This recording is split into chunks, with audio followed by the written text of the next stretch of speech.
Hello everyone, जय हिंद। मैं हूं doctor Prashant Jagtap, farmer assistant commander central industrial security force. I am one of the top educators on Academic Plus platform for CAPF Assistant Command Examinations, CDS and FCAT examinations. I am also best-selling author for McGraw-Hill's publications for CAPF Assistant Command Examination, and I am the top educator in India for CAPF Assistant Command Paper 2.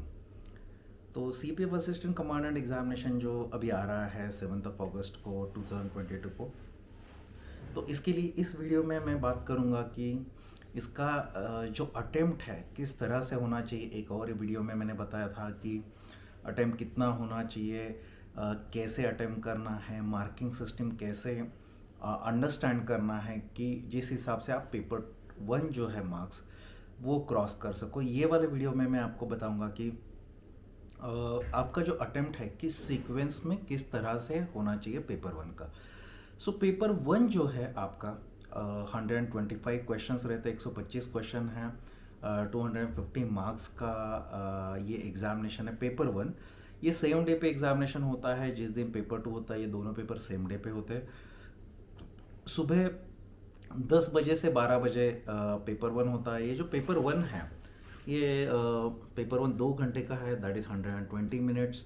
और उसमें जो question है 125. This means that हर एक question के लिए आपको 1 minute से कम समय मिलता है बेसिकली. लेकिन ऐसा रहता नहीं है, आप किस तरह से अपना टाइम मैनेज करते हो उसके ऊपर डिपेंडेंट है. पेपर 1 में रेयरली ऐसा कभी होता है कि आपको टाइम नहीं मिला. आई बिलीव पेपर 1 में सफिशिएंट टाइम मिल जाता है आपको 125 क्वेश्चंस अटेम्प्ट करने के लिए. सारे क्वेश्चंस नहीं करते हम लोग, जितने भी क्वेश्चंस अटेम्प्ट करते हैं जितना टाइम है we get sufficient time to attend those questions. तो ये जो 125 क्वेश्चंस है एंड 120 मिनट्स आपको मिलते हैं. सुबह 10 बजे से 12 बजे चलता है. आपको 9:30 बजे सेंटर के अंदर ले लेंगे. सो जब भी आपको सबसे पहले क्वेश्चन मिलता है, आपको बेसिकली क्वेश्चन पेपर मिलता है जो आप बाद में घर में लेके आ सकते हो. प्रिंटेड क्वेश्चन पेपर मिलता है. ये जो क्वेश्चन पेपर है इसमें एक साइड में इंग्लिश में क्वेश्चन छापे हुए हैं, दूसरे साइड में हिंदी में छापे हुए. तो आपने जो भी मीडियम सिलेक्ट किया उसके बेसिस पे आपको क्वेश्चन जो भी मीडियम में आप कंफर्टेबल हो, हिंदी या इंग्लिश, उसमें आप क्वेश्चन अटेम्प्ट कर सकते हो. तो सेम क्वेश्चंस एक साइड में इंग्लिश में है, दूसरे साइड में हिंदी में है. अब ये क्वेश्चन पेपर में 4 वर्जन्स रहते हैं, A B C D. Basically इसलिए रहते हैं क्योंकि एक क्लासरूम में 24 एस्पायरेंट्स रहते हैं, 24 कैंडिडेट्स रहते हैं और वो एक दूसरे से उनके आंसर कॉपी नहीं करे. इसलिए 4 क्वेश्चन बुकलेट वर्जन में, मतलब आपके सामने वाला जो है, आपके पीछे वाला जो है, आप तीनों का क्वेश्चन का सीक्वेंस अलग अलग होगा. जो आपका है वो उसका रहेगा, क्वेश्चन का सीक्वेंस वो अलग रह सकता है. वो जो आपका है वो उसका 26 क्वेश्चन रह सकता है, या 51st क्वेश्चन रह सकता है, 76 क्वेश्चन रह सकता है, या 101st क्वेश्चन रह सकता है. तो इस तरह से सामने वाले का क्वेश्चन और आपके क्वेश्चन में या फिर 25 का गैप रहता है, या फिर 50 का गैप रहता है, या फिर 75 का भी गैप हो सकता है, या 100 का गैप हो सकता है. बेसिकली इस हिसाब से 125 क्वेश्चंस बेसिकली सीक्वेंस चेंज करके आप सभी को दिए जाते हैं ताकि आप कॉपी नहीं कर सको. जैसे स्कूल में करते थे, यार पहले का आंसर बता, दूसरे का आंसर बता. यहाँ पे पहले का आंसर दे भी दिया तो उसका पहला क्वेश्चन अलग है, आपका पहला क्वेश्चन अलग है, उसका दूसरा अलग है, आपका दूसरा अलग है. लेकिन सभी लोग को पेपर एक ही रहता है, सिर्फ क्वेश्चन का जो सीक्वेंस है वो बदला हुआ रहता है. ये सीक्वेंस चेंज किया हुआ रहता है. सो बेसिकली अभी हम लोग आते हैं कि जब आपको क्वेश्चन पेपर सबसे पहले मिलता है, आपका साइन वाइन करके हो गया, ओएमआर बहुत अच्छे से भरिएगा क्योंकि ओएमआर जो शीट है उसी के ऊपर आपको ब्लैक बॉल पॉइंट पेन से ही कीजिएगा. यहाँ पे जेल पेन इस्तेमाल मत कीजिएगा, ब्लैक बॉल पॉइंट पेन. अगर आपको भरने में ज़्यादा टाइम लग रहा है तो 0.5 का पेन इस्तेमाल करने की बजाय 0.7 का पेन मिलता है. बॉल पॉइंट पेन 0.7 का मिलता है, वो थोड़ा सा मोटा लिखता है, वो वाला लेके आ जाइएगा. बॉल पॉइंट पेन ही अच्छा रहता है क्योंकि वो उससे मार्किंग बहुत अच्छा होता है, वो फेड होने के चांसेस कम है. और आप में जो रोल नंबर लिखा है बहुत अच्छे से मार्क कीजिए, उसमें मिस्टेक मत कीजिए. क्वेश्चन बुकलेट वर्जन के मार्किंग में मिस्टेक मत कीजिए. एक ही जगह पे भी मैंने बहुत सारे स्टूडेंट्स को देखा है कि ये मिस्टेक्स की वजह से पेपर पूरा चला गया, एक ही जगह पे बी लिख दिया तो पूरा पेपर ही आपका गलत चेक होगा, क्योंकि आंसर की अलग अलग है ABCD चारों क्वेश्चन बुकलेट वर्जन का।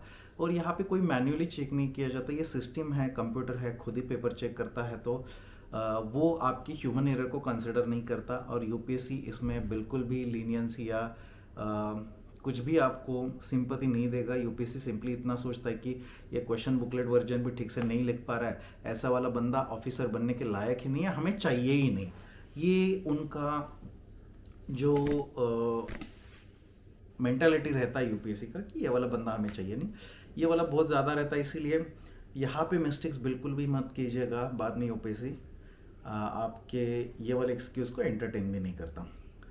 सो एक बार क्वेश्चन बुकलेट वर्जन आपका रोल नंबर अच्छे से भरने के बाद उसके बाद जब आप क्वेश्चन अटेम्प्ट कर रहे हैं, क्वेश्चन अटेम्प्ट करने में गड़बड़ मत कीजिएगा। एक तो सबसे पहली मेरी तरफ से टिप ये है कि आपने जब भी अटेम्प्ट कर रहे हो, आप बाद में, बहुत सारे स्टूडेंट्स का ऐसा रहता है मैं पहले फटाफट मार्क करके ले लूँगा क्वेश्चन पेपर में और सबसे लास्ट में मैं सर्कल भरते जाऊँगा। ये बिल्कुल मत कीजिए, this is not a good strategy, क्योंकि लास्ट में अगर समय कम बच गया, बहुत ज़्यादा चांसेस है एक के साथ आप जब सर्कल भरते हो तो मिस्टेक्स होने के चांसेस है, ऊपर का नीचे हो जाता है, नीचे का ऊपर हो जाता है, इधर उधर हो जाता है। क्योंकि जब आप सर्कल भर रहे हो ना तो आपको पता नहीं चलता, सिर्फ सर्कल सर्कल सर्कल दिखते हैं, ABCD ABCD ABCD सब ब्लैंक सर्कल्स है, ओवल्स है, और नंबर दूर रह जाते हैं। जब आप सर्कल भर रहे हो तो आपका नंबर एग्जैक्टली किसका नंबर कौन सा है पता नहीं चलता, और गड़बड़ गड़बड़ में मिस्टेक होने के बहुत ज़्यादा चांसेस है। What I have observed is most candidates make at least to mistakes most candidate करते हैं। 2 मिस्टेक का कॉस्ट है आपका लगभग 5 mark. So basically most candidates are losing at least 5 marks because of their own mistakes, जो उनके हक के मार्क थे। 5 मार्क कैसे, एक क्वेश्चन के 2 मार्क और 2 क्वेश्चन की गलत मार्किंग करने की वजह से 0.67 सो बेसिकली 1.3 मार्क्स निगेटिव में चले जाते हैं। बेसिकली इट इज 5.3 मार्क्स जो आपके माइनस हो रहे हैं आपकी खुद की गलती की वजह से, जो नहीं होना चाहिए था। इसीलिए जब भी आप मार्किंग कर रहे हो उसके ऊपर बहुत अच्छे से ध्यान दे दीजिएगा। बिल्कुल भी मार्किंग करते वक्त तो एटलीस्ट गलती मत कीजिएगा, या आपके खुद के मेहनत के मार्क्स है। सो मार्किंग करते हो क्या करना है, क्वेश्चन अच्छे से पढ़िए। अभी मैंने एक तरीका ढूंढ निकाला था जब मैं एग्जामिनेशन अटेम्प्ट करता था। सो मैंने एक सिंबल सिस्टम इवॉल्व किया था।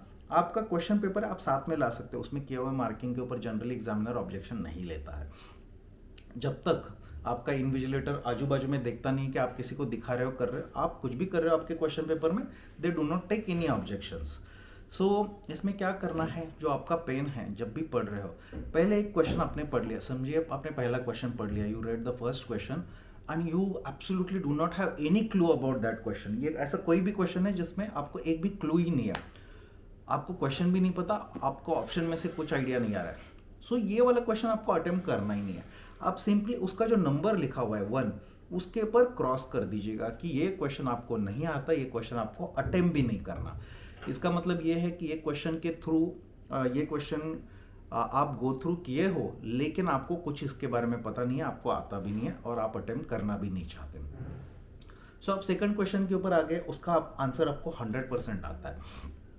तो जो आंसर है वो आंसर ढूंढ निकालिए, उसके जो ऑप्शंस है, आप जो ऑप्शन को टिक मार्क कर रहे हो वो ऑप्शन के ऊपर चेक मार्क लगा दीजिए। समझो आपका आंसर बी है तो बी के ऊपर आप मार्क लगा दीजिए। बी के ऊपर मार्क लगाने के बाद जो उसका क्वेश्चन नंबर है, ये क्वेश्चन नंबर 2 है तो 2 के ऊपर चेक मार्क लगा दीजिए। ये सब क्यों करना है, इससे क्या हो जाएगा, आपको पता चलेगा कि ये क्वेश्चन आपने अटेंड किया और आपने उसका आंसर बी लिखा हुआ है, ताकि आप जब अपना स्कोर कैलकुलेट करो उसमें आपको स्कोर कैलकुलेट करने में आसानी हो, ताकि आप कन्फ्यूजन में नहीं हो कि एग्ज़ाम होने के बाद कि मैं पास हो रहा हूँ कि फेल हो रहा हूँ, पास हो रहा हूँ, तो आराम से पीईटी, मेडिकल और इंटरव्यू का तैयारी शुरू किया जा सकता है। अगर नहीं भी हो रहा है एंड दैट इज़ ओके, इतना टेंशन लेने का ज़रूरत नहीं, अगला पढ़ाई स्टार्ट कर सकते हो। तो at least clarity is more important rather than confusion.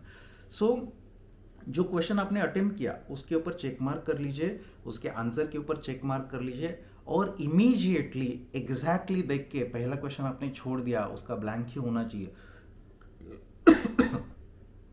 दूसरा क्वेश्चन ने आपने दिया जो आप अटेम्प्ट कर रहे हो, ये दूसरे क्वेश्चन में आपको क्या करना है, क्वेश्चन देखना है, उसके सामने 1 2 3 4 4 गोल दिए हुए, आपने उसका आंसर बी मार्क किया, एग्जैक्टली बी को देख के तभी के तभी आप उसको बी को सर्कल को ब्लैक कर दीजिए, सर्कल मतलब जो ओवल है उसको ब्लैक कर दीजिए।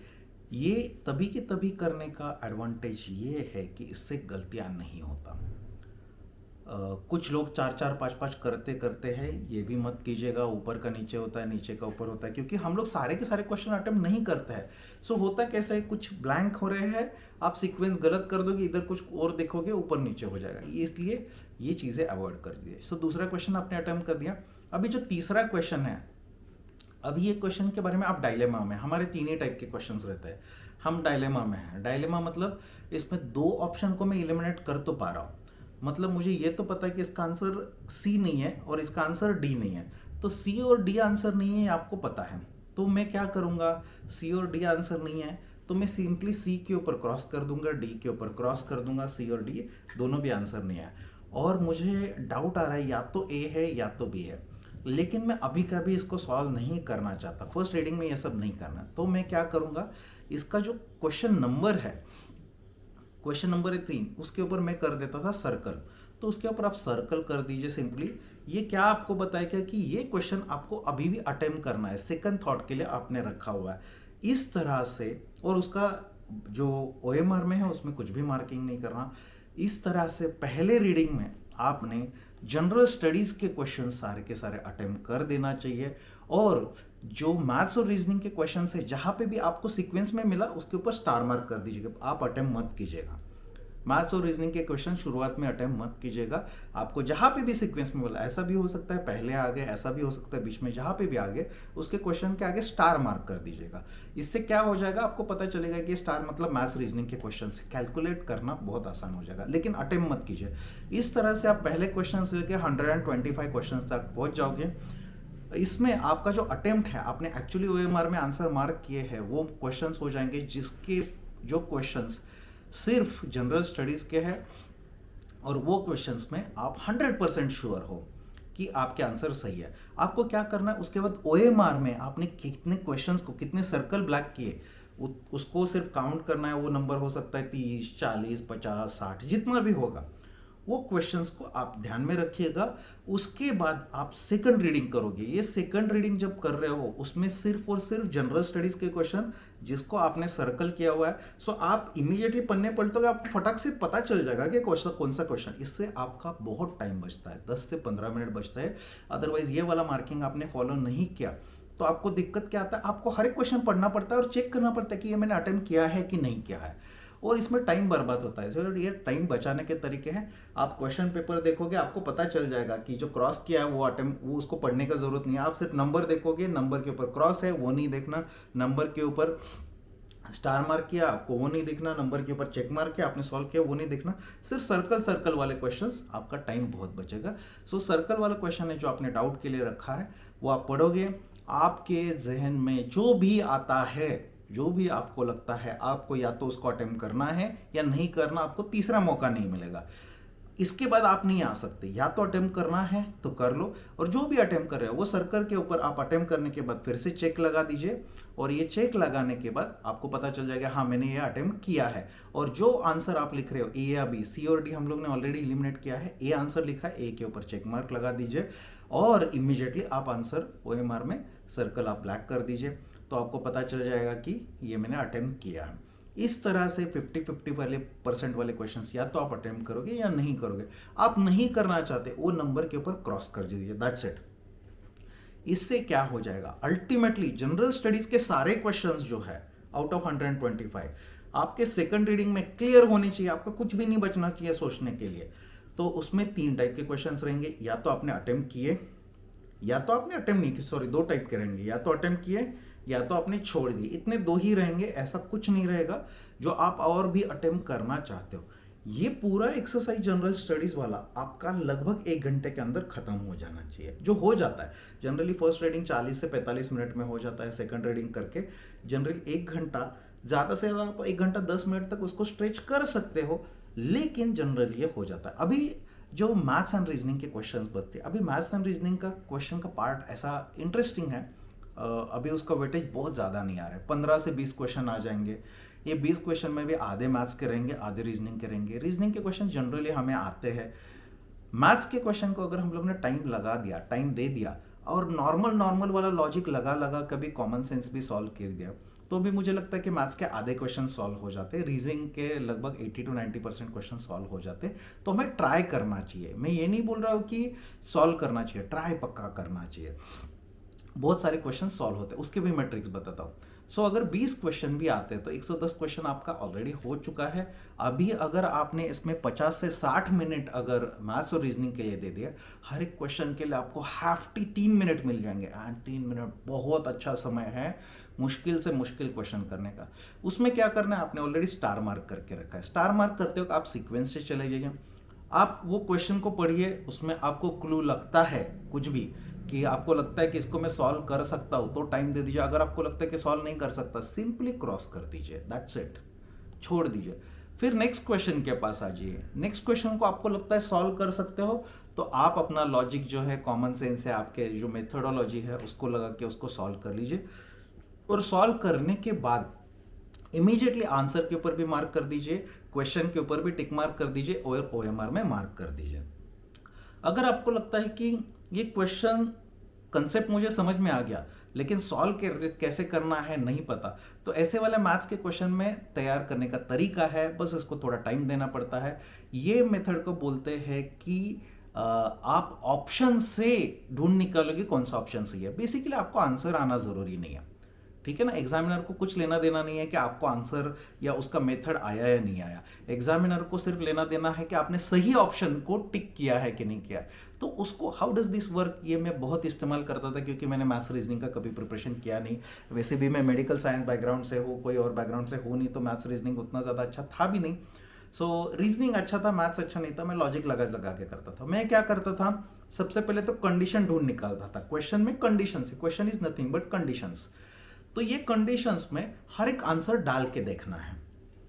तो मेरा तरीका ऐसे था कि मैं एबीसीडी सीक्वेंस से नहीं जाता था। तो मेरा ऐसा मानना है कि अंधश्रद्धा बोलो, श्रद्धा बोलो, कुछ भी बोलो, मैं बी सी डी ए करके जाता था। तो सबसे पहले मैं बी जो ऑप्शन है वो कंडीशन में डाल के देखूंगा। अगर क्लियर होता है, कंडीशन जब भी फुलफिल हो जाएगा, कंडीशन फुलफिल हो रहा है क्या, नहीं फुलफिल हो रहा है, बी आंसर नहीं है, क्रॉस कर देना। फिर सी डाल के देखो, सी से कंडीशन फुलफिल हो रहा है कि नहीं हो रहा है, क्रॉस करके देखो। डी डाल के देखो, अगर डी हो रहा है, कंडीशन फुलफिल हो रहा है, मतलब वही आंसर हो सकता है और कुछ हो नहीं सकता। सो उसको टिक मार्क कर देना है, क्वेश्चन को टिक मार्क कर देना, ये इमीडिएटली ओएमआर में डाल देना है। लेकिन आपको समझ में नहीं आ रहा है, बेसिकली आपकी घड़ी जो है, आपको डिजिटल घड़ियाँ या फिर जो ब्लूटूथ वाले स्मार्ट वॉचेस से आपको अलाउड नहीं है, आपको सिर्फ एनालॉग वॉचेस अलाउड है। एनालॉग मतलब कांटा वाले। जो घड़ी है ये आपकी रिस्ट वॉच में मत रखिएगा, आप देखने के लिए तकलीफ होता है। आपकी घड़ी आपके टेबल के ऊपर आपके सामने ऐसे रखी हुई होनी चाहिए जहां पे आप लिख रहे हो, ताकि आप इजीली देख सको। सो जब भी आप ये कर रहे हो, एनालॉग वॉचेस का और एक एडवांटेज है। एनालॉग वॉच अगर घड़ी से रिलेटेड कोई क्वेश्चन आ गया ना, सिंपली कि समझो सुबह 12 बजे से लेके रात को 12 बजे तक मिनट हैंड कितनी बार 12 को क्रॉस कर रहा है, करके देखे। मैं यही करता था, मेरे ऐसे 2 क्वेश्चन सही आए हैं एग्जामिनेशन में घड़ी से रिलेटेड। ऐसा कभी कभी आपका ये चीज़ें काम